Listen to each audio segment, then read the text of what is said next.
Il est possible d'utiliser des valeurs paramètres à l'intérieur des contrôles de validation. Vous pourrez aussi faire référence à des formules ou à des fonctions de calcul directement dans vos contrôles de validation.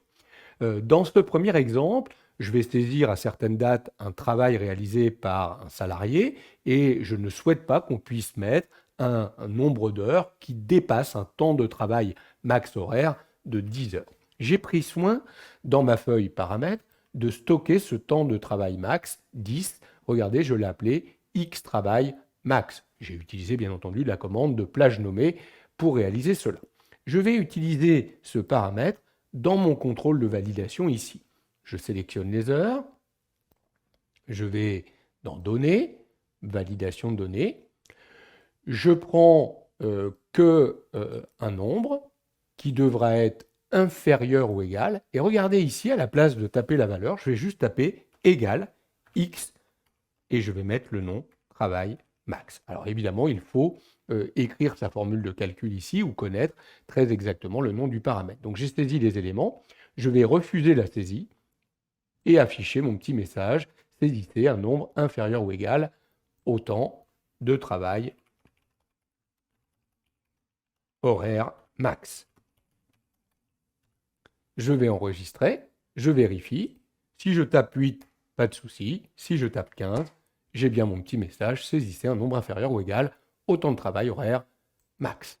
J'ai donc fait référence à un paramètre qui, demain, peut évoluer. Si je reviens dans paramètres et que je dis que maintenant, on passe à 12, tout à l'heure, si j'avais saisi 12, j'aurais eu une erreur. Regardez maintenant, si je mets 11, ça marche. Si je mets 12, ça fonctionne. Si je mets 13, évidemment, j'ai mon message d'erreur. Donc vous voyez que j'ai réussi à créer un contrôle de validation qui est paramétrable automatiquement grâce à la valeur du paramètre.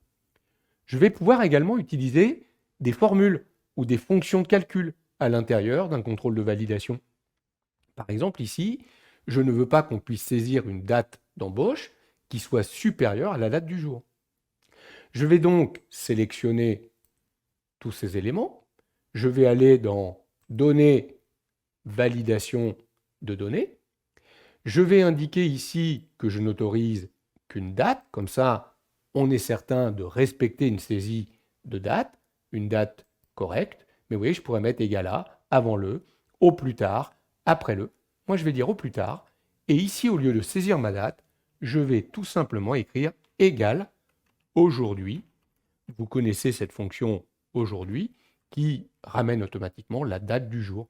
Là encore, je vais refuser la saisie et indiquer mon message, saisissez une date inférieure à la date du jour.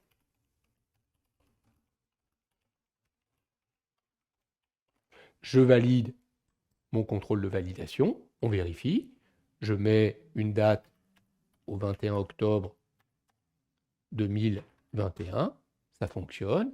Je mets une date au 25 octobre 2021, ça fonctionne.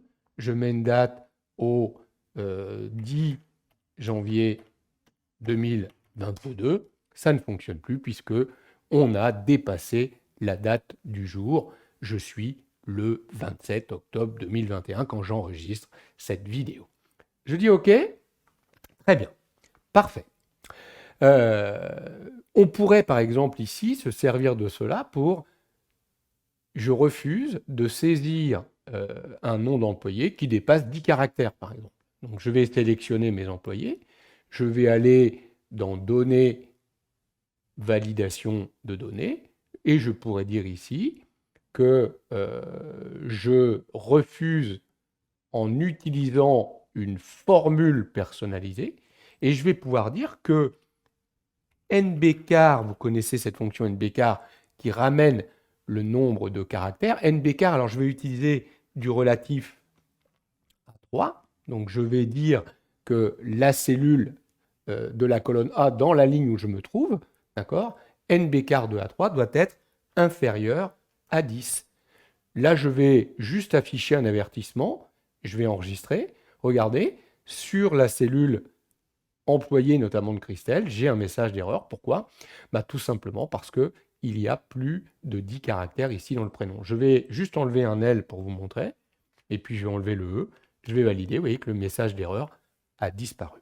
Donc voilà comment on peut ajouter dans des contrôles de validation une référence à une valeur paramètre et même utiliser des formules ou des fonctions de calcul pour déterminer la règle de validation.